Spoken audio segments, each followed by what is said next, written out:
The morning shadows stretched across Port Moresby's steel matting. Ground crews worked methodically. Camouflage netting came off 12 distinctive silhouettes. Twin booms caught the tropical dawn light. These were P-38 Lightnings of the 39th Fighter Squadron. Each aircraft sat fueled and ready. Intelligence had arrived from coast watchers. A major Japanese raid was developing. 40 enemy aircraft were approaching Buna. Fighter escorts were confirmed. The Americans had 30 minutes to intercept. Captain Thomas Lynch ran through his instrument check. He signaled his flight. Among his pilots flew Second Lieutenant Richard Bong. He was temporarily attached from the 49th Fighter Group's 9th Squadron. His unit was still waiting for their own P-38s to arrive. None of them understood what this morning would bring. December 27, 1942, would mark a turning point in Pacific air combat. The approaching Japanese pilots had seen P-38s only briefly in recent weeks. Their intelligence reports remained vague about the twin-boomed fighters. Uncertainty clouded their understanding of American capabilities.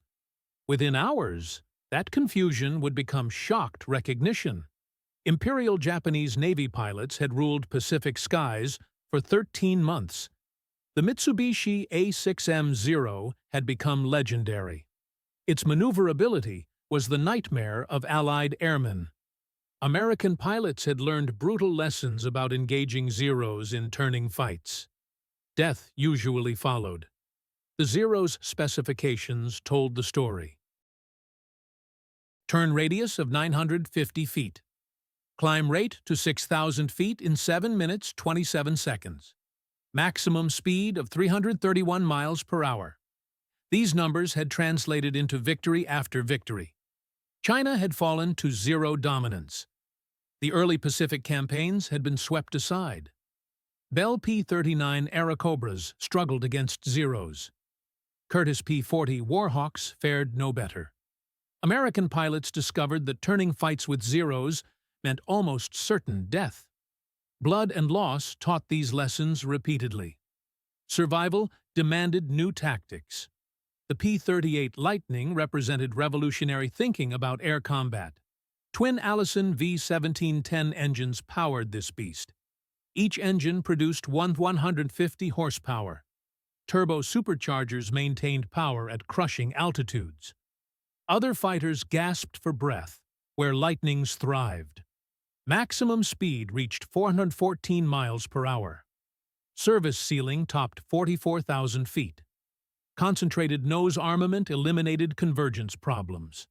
One 20mm Hispano cannon anchored the package. 4 50-caliber Browning machine guns completed it. All weapons fired straight ahead without wing-mounted complications. Lieutenant Richard Bong had memorized these specifications at Hamilton Field, California. This Wisconsin farm boy had learned flying through civilian pilot training. He understood the Lightning's true advantage. Speed and altitude mattered more than turning ability. The turning fight was obsolete. Strike from above became the new doctrine. Dive through enemy formations. Climb back to altitude before they could respond. These tactics demanded iron discipline. Traditional dogfighting instincts had to be completely rejected. Patience replaced aggression. The approaching Japanese formation flew standard escort patterns. Veterans from Rabaul-based air groups commanded this strike. Mixed forces included Mitsubishi A6M-0s. Nakajima Ki-43 Oscars joined them. Aichi D-3A Val dive bombers completed the package. These pilots represented the cream of Japanese naval aviation. Pearl Harbor, to the Dutch East Indies, had been their hunting ground. Serious opposition had rarely appeared. American fighters typically struggled above 15,000 feet. Their inferior climb rates made them predictable targets. This morning's mission appeared routine. Escort the dive bombers to Buna. Suppress Allied fighter opposition. Return to base safely. The twin-boomed aircraft spotted in recent weeks hadn't impressed them. Some thought they were reconnaissance planes. Others assumed they were light bombers. The possibility that Americans had developed a Zero killer hadn't occurred to Japanese tacticians. But at 18,000 feet, the P-38 formation held every conceivable advantage. Captain Lynch initiated the attack. His Lightning pushed into a dive exceeding 400 miles per hour. Behind him, Bong and other pilots selected targets. Nose-mounted weapons allowed engagement at 400-yard range, well beyond effective range of Japanese light armament. Lynch's guns spoke first. An Oscar simply disintegrated under 20-millimeter cannon shells and 50-caliber bullets. As Lynch climbed back to altitude, Zero pilots attempted pursuit. Their aircraft began shuddering violently, approaching 400 miles per hour. Warning bells screamed in their cockpits. Structural limits were being reached. They couldn't follow the diving Lightning. Lieutenant Bong spotted a Zero trying to engage Lynch. He rolled into a deflection shot. His first combat burst found its mark perfectly. The Zero spun earthward, trailing flames. As Bong pulled up, 3 more Zeros converged on his position. Bong shoved his throttles forward and dove away. His speed quickly exceeded 450 miles per hour. The Japanese pilots could only watch helplessly. The strange twin-boomed fighter disappeared completely untouchable. They had no answer for this speed. Just above the jungle canopy, Bong pulled out of his dive. A Val dive bomber was recovering from its attack run. A short burst from 100 yards sent it crashing into the jungle. Flames erupted on impact. These were Bong's first 2 confirmed victories. The beginning of America's highest-scoring ace career had just started. The engagement lasted less than 10 minutes total. The 39th Squadron claimed 12 Japanese aircraft destroyed. Lynch, Bong, and 2nd Lieutenant Carl Planck all scored victories. No P-38s were lost. Japanese after-action reports expressed confusion and alarm. Pilots described aircraft with impossible speed and climbing ability. Enemy fighters engaged from beyond normal combat range. The comfortable world of horizontal maneuvering combat had suddenly vanished. A vertical battlefield had replaced it. Speed and altitude now determined survival. This transformation sent shockwaves through Japanese Naval Aviation Headquarters at Rabaul.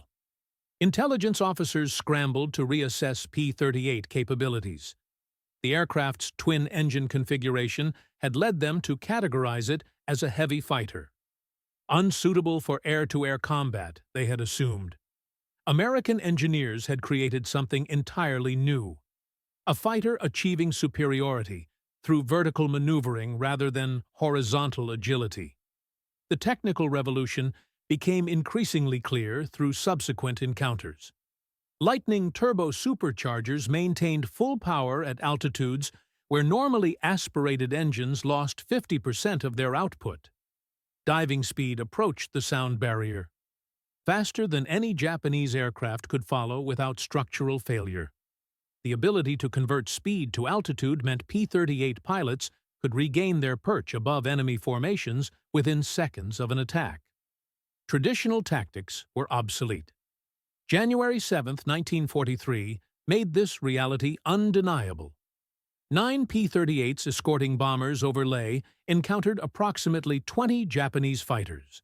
Traditional doctrine suggested the outnumbered Americans should adopt defensive positions.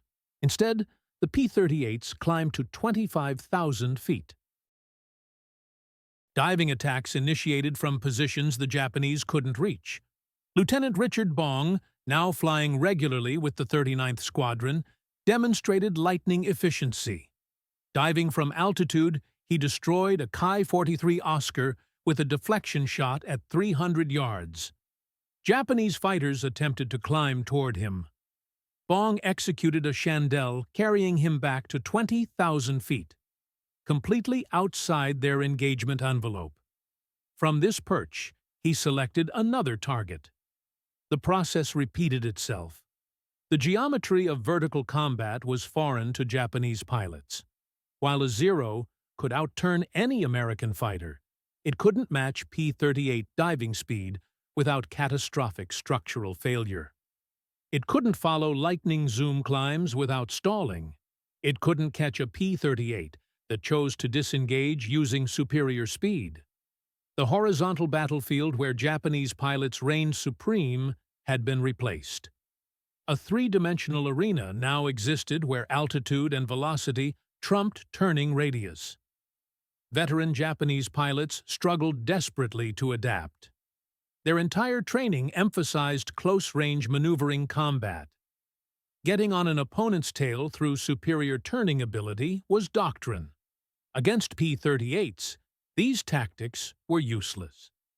By the time a Zero pilot maneuvered into firing position, the lightning was already a mile away.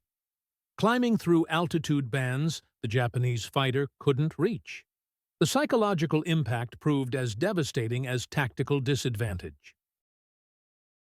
Japanese pilots who had enjoyed qualitative superiority since the war's beginning found themselves helpless. An enemy that refused to fight on their terms was incomprehensible. Stress mounted from constantly scanning above. Death could plummet from altitudes they couldn't reach. Morale eroded steadily. Some pilots developed combat fatigue symptoms previously unknown in Japanese military culture. By February 1943, P-38 presence in the Southwest Pacific was expanding rapidly. The 9th Fighter Squadron of the 49th Fighter Group finally received their Lightnings. The 80th Fighter Squadron of the 8th Fighter Group began transitioning from P-39s to P-38s. The 475th Fighter Group, an all-Lightning unit, was forming in Australia. Each new squadron had studied combat reports from pilots like Lynch and Bong. Tactics were refined to maximize P-38 advantages. Training programs instituted by squadron commanders emphasized altitude discipline above everything else. Altitude is life insurance became the universal mantra. Speed is life followed closely behind. Pilots learned to resist instincts to turn with enemy fighters. High velocity and vertical maneuvers were maintained instead. The high-speed yo-yo allowed P-38s to convert excess speed into altitude while reversing direction. The barrel roll attack used lightning roll rate to maintain guns on target while preserving momentum. Japanese attempts to counter these tactics proved largely ineffective. The Kawasaki Ki-61 Tony, with liquid-cooled engine and heavier armament, was designed specifically to engage high-altitude American bombers. Even the Tony couldn't match P-38 performance above 20,000 feet. The Nakajima Ki-44 Shoki emphasized speed and climb rate over maneuverability, still fell short of lightning capabilities. Intelligence reports from Japanese units revealed growing desperation. Pilots were instructed to avoid combat with P-38s unless possessing overwhelming numerical superiority and advantageous position. Even then, engagement was discouraged above 15,000 feet, where lightning performance advantage became insurmountable. Some units attempted to lure P-38s into low-altitude turning fights. American pilots had learned discipline. They refused engagement on unfavorable terms. Industrial dynamics compounded Japan's tactical disadvantage further. Lockheed's production line in Burbank, California, achieved remarkable efficiency.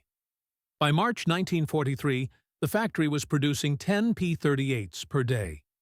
Each aircraft required approximately 37,000 man-hours to construct. American industrial capacity made this investment sustainable. Japanese aircraft production, constrained by material shortages and bombing damage, struggled to replace combat losses. Training disparities widened the gap further. American P-38 pilots arrived in theater with 300 or more flight hours, including 50 hours in type.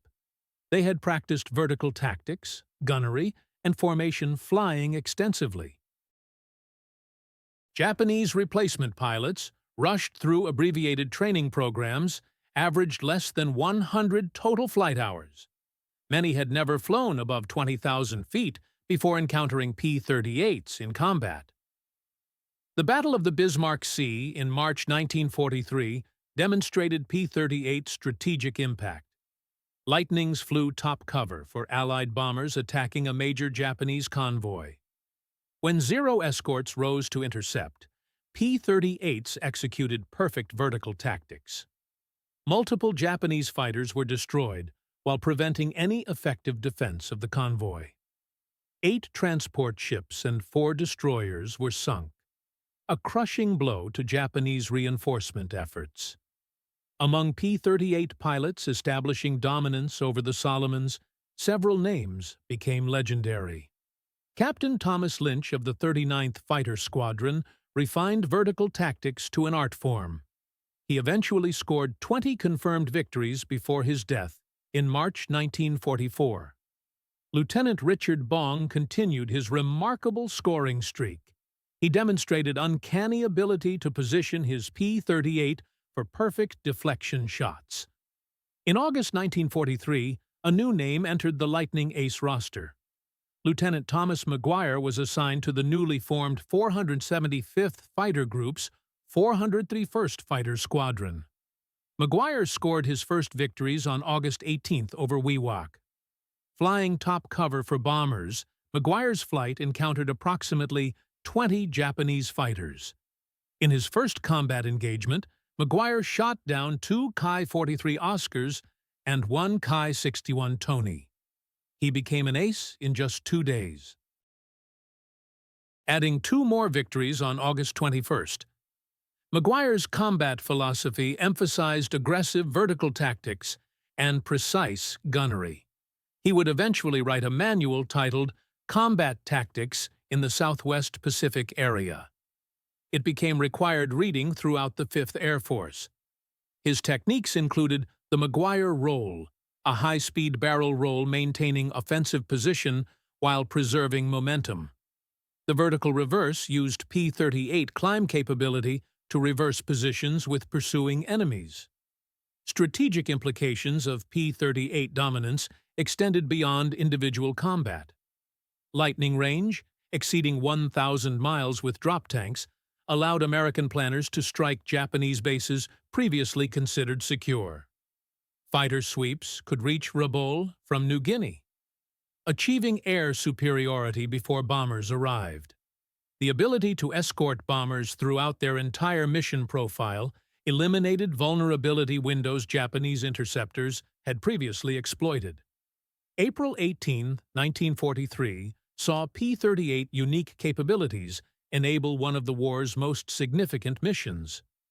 American codebreakers had intercepted Admiral Isoroku Yamamoto's travel itinerary. An inspection tour of Solomon Islands bases was planned.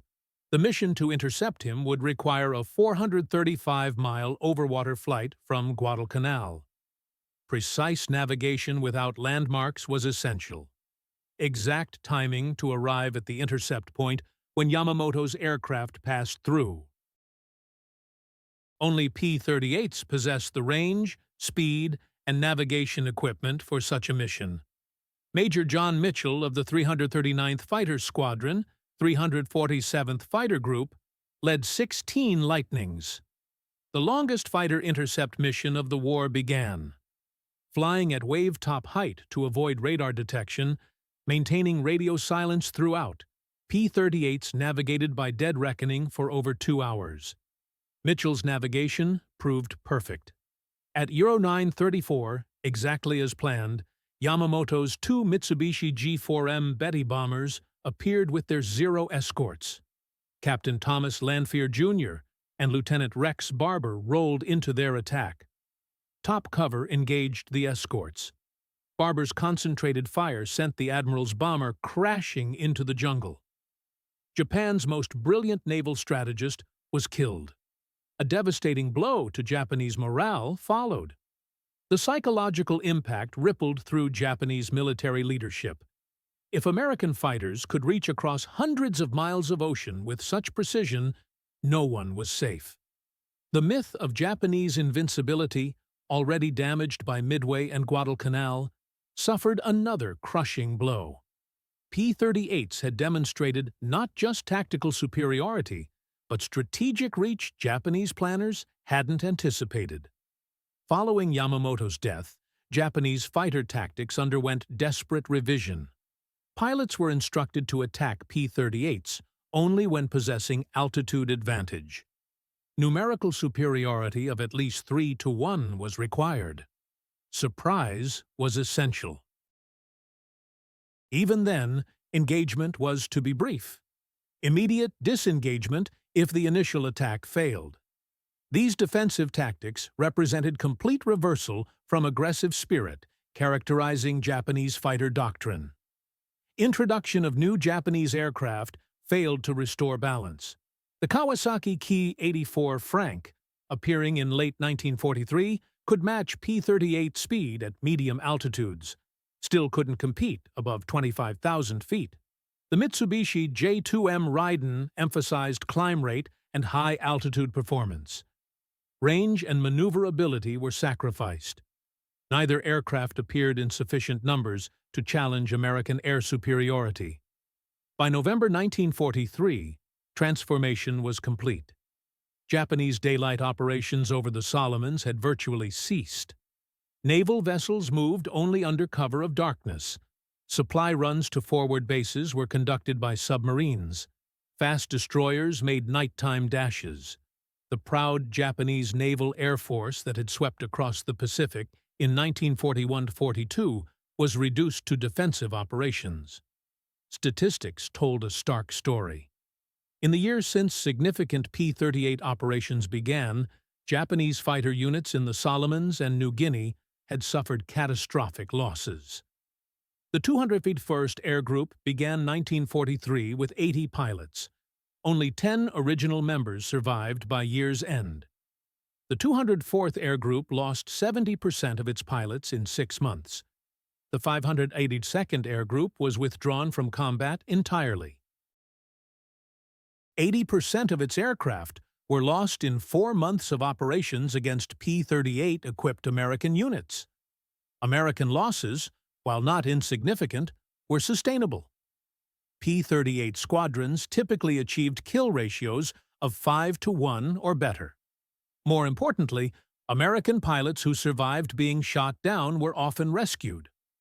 Air-Sea Rescue Services returned them to combat. Japanese pilots who went down over water usually drowned. American aircraft damaged in combat were repaired and returned to service. Japanese aircraft with similar damage were often abandoned. Lack of spare parts made repair impossible. Industrial disparity continued widening. By December 1943, Lockheed had delivered over 2,000 P-38s to combat theaters. Monthly production exceeded 400 aircraft. Japanese production of all fighter types barely reached 500 per month. Many of these were retained in the home islands for defense. The arithmetic of attrition warfare had become inexorable. Training standards diverged even further. American P-38 pilots arriving in late 1943 had extensive training in vertical tactics. Instrument flying and long-range navigation were standard. Many had practiced combat maneuvers against captured Japanese aircraft. They understood exactly their opponent's capabilities and limitations.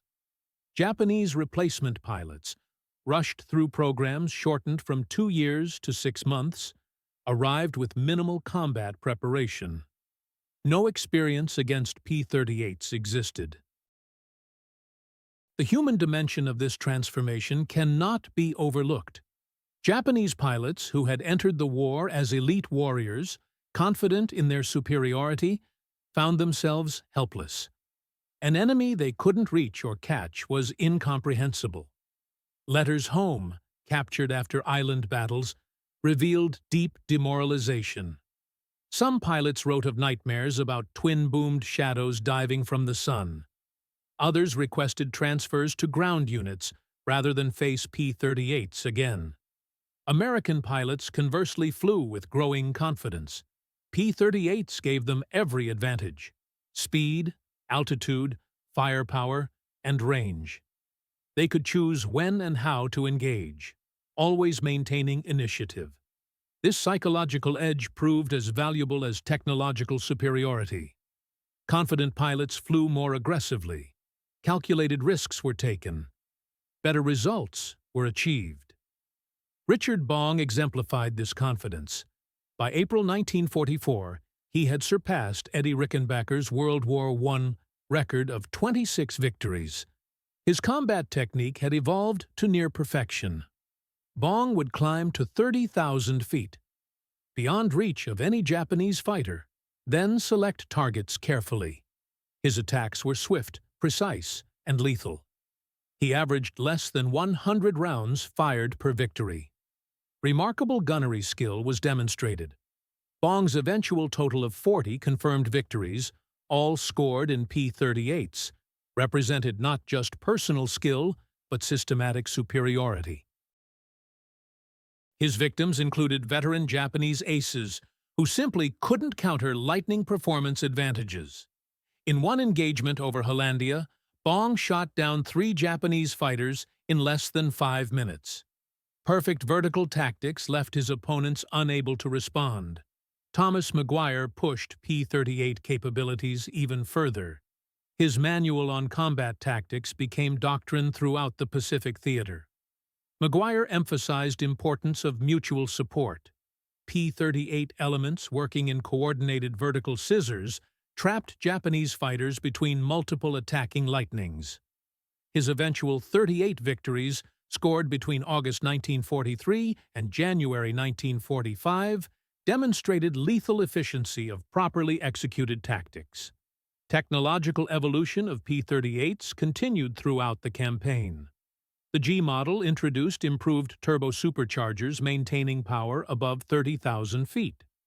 The H model featured upgraded engines producing 1,425 horsepower each. The J model relocated intercoolers to engine booms. Pilot visibility and high-altitude performance improved. The L model added hydraulically boosted ailerons, dramatically improving roll rate. Each improvement shifted the combat equation further in America's favor. P-38Js could operate effectively at 35,000 feet. Altitudes where Japanese pilots required oxygen masks just to remain conscious. L model improved roll rate, eliminated Zero's last marginal advantage in horizontal maneuvering. By late 1944, there was literally nothing a Japanese fighter could do better than a P-38L. Japanese responses became increasingly desperate. Ramming attacks, considered honorable if wasteful, increased as conventional tactics failed. Special attack units prepared for one-way missions. Some pilots attempted to lure P-38s into clouds, where visual confusion might negate lightning advantages. These expedients achieved occasional success, but couldn't alter fundamental imbalance. The Philippines campaign of late 1944 demonstrated P-38 matured capabilities. Lightning squadrons achieved air superiority over Leyte within days of invasion. Japanese attempts to reinforce by air resulted in catastrophic losses. In one engagement on November 2, 1944, P-38s of the 49th Fighter Group destroyed 26 Japanese aircraft without loss. Such one-sided victories had become routine. Strategic bombing campaign against Japanese bases was enabled by P-38 escort. B-24 Liberators could reach targets throughout the Southwest Pacific, knowing Lightning escorts would protect them. Japanese interceptors, unable to reach bombers' altitude when P-38s were present, were reduced to ineffective attacks on the margins. Air bases, fuel depots, and supply centers were systematically destroyed. The reconnaissance variant of P-38, designated F-5, provided crucial intelligence throughout the campaign. Flying at extreme altitudes with cameras replacing guns, these photo-lightnings mapped every Japanese installation in the Pacific. Their speed and altitude capability made them nearly impossible to intercept. Intelligence they gathered enabled precise targeting of subsequent attacks. By early 1945, Japanese air power in the Southwest Pacific had effectively ceased to exist. The few remaining experienced pilots had been withdrawn to defend the home islands. Replacement pilots with minimal training and obsolete aircraft were sacrificed in futile defensive actions. P-38s had achieved not just air superiority, but air supremacy. The human cost differential was staggering. Between December 1942 and January 1945, P-38 units in the Southwest Pacific claimed over 1,500 Japanese aircraft destroyed in verified combat. American P-38 losses to enemy action totaled fewer than 200 aircraft. The kill ratio exceeded 7-1, unprecedented in aerial warfare. Beyond statistics, P-38 impact was transformational.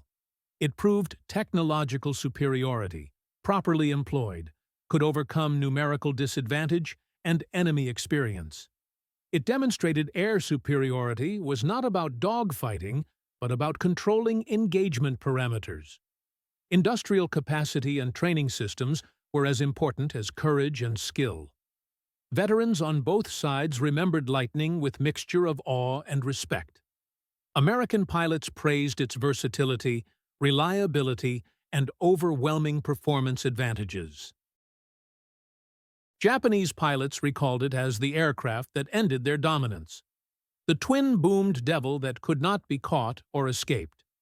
Ground crews appreciated its rugged construction and maintainability despite complex systems. The influence extended beyond World War II. P-38's success influenced post-war fighter development worldwide. The concept of vertical maneuvering became fundamental to jet-age combat. Importance of altitude and speed over turning ability shaped designs from F-86 Sabre to modern fifth-generation fighters.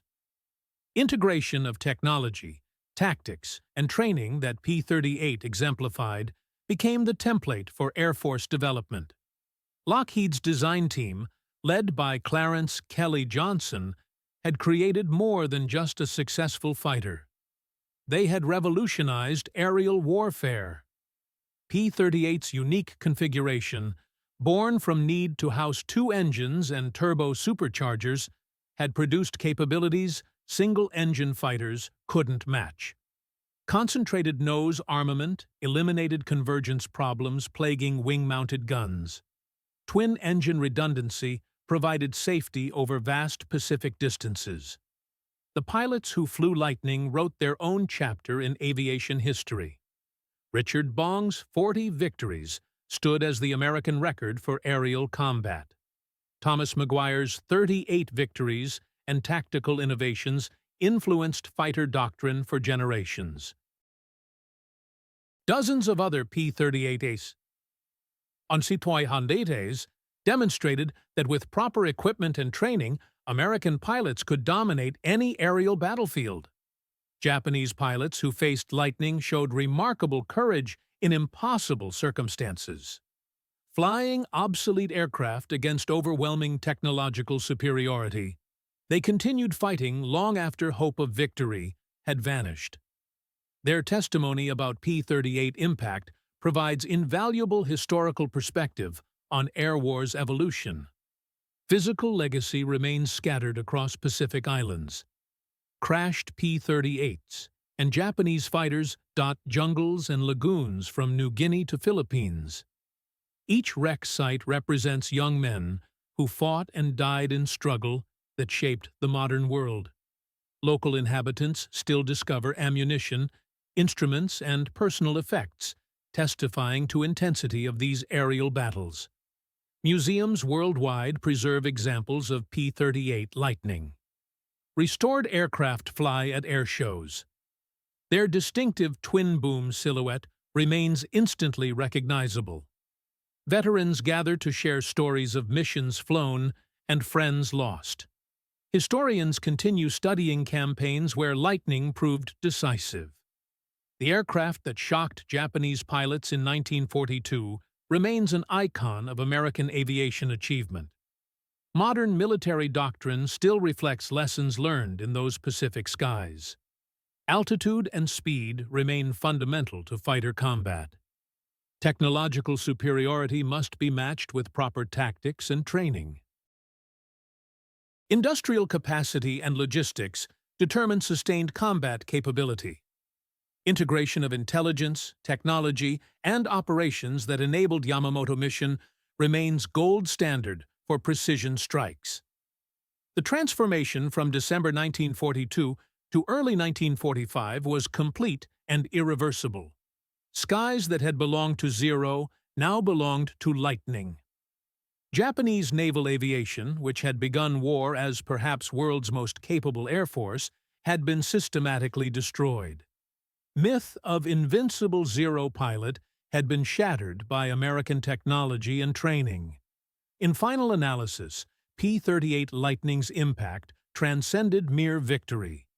It represented American industrial democracy's answer to military authoritarianism. It proved innovation could overcome tradition. Technology could triumph over experience.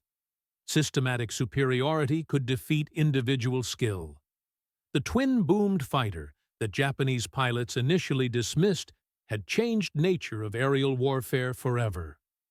Solomon Islands campaign, where Lightning first shocked Japanese pilots, became crucible, where modern air combat was born. Every jet fighter that followed, every missile engagement beyond visual range, every precision strike guided by intelligence traces its lineage to those desperate battles above tropical islands. P-38 didn't just win a campaign, it transformed the very nature of aerial warfare. For Japanese pilots who survived, memory of facing P-38s remained vivid decades later. In post-war interviews, veterans described helplessness of watching twin-boomed shadows diving from unreachable altitudes. They recalled frustration of perfect deflection shots falling short because Lightning was simply too fast to lead properly. They remembered friends and mentors falling one by one to enemy that redefined rules of combat. American veterans remembered differently. They recalled confidence that came from flying best fighter in Pacific. They remembered satisfaction of executing perfect diving attacks while maintaining complete control of engagement. They recalled relief of twin-engine safety over vast ocean distances and advantage of always holding high ground. P-38 Lightning had not merely defeated Japanese air power, it had revolutionized aerial combat itself. In skies above Solomon Islands, between December 1942 and war's end, the future of air warfare was written. That future belonged not to most maneuverable fighter or most skilled pilot, but to nation that could produce superior technology, train effective pilots, and sustain prolonged campaigns. By war's end, P-38 Lightning had shocked, dismayed, and ultimately destroyed Japanese air power in Pacific. The twin-boomed fighter that Japanese pilots had learned to fear had systematically eliminated their ability to contest control of skies. In doing so, it had secured American air superiority and hastened end of Pacific War. The revolution it began in those desperate battles continues to influence aerial warfare today.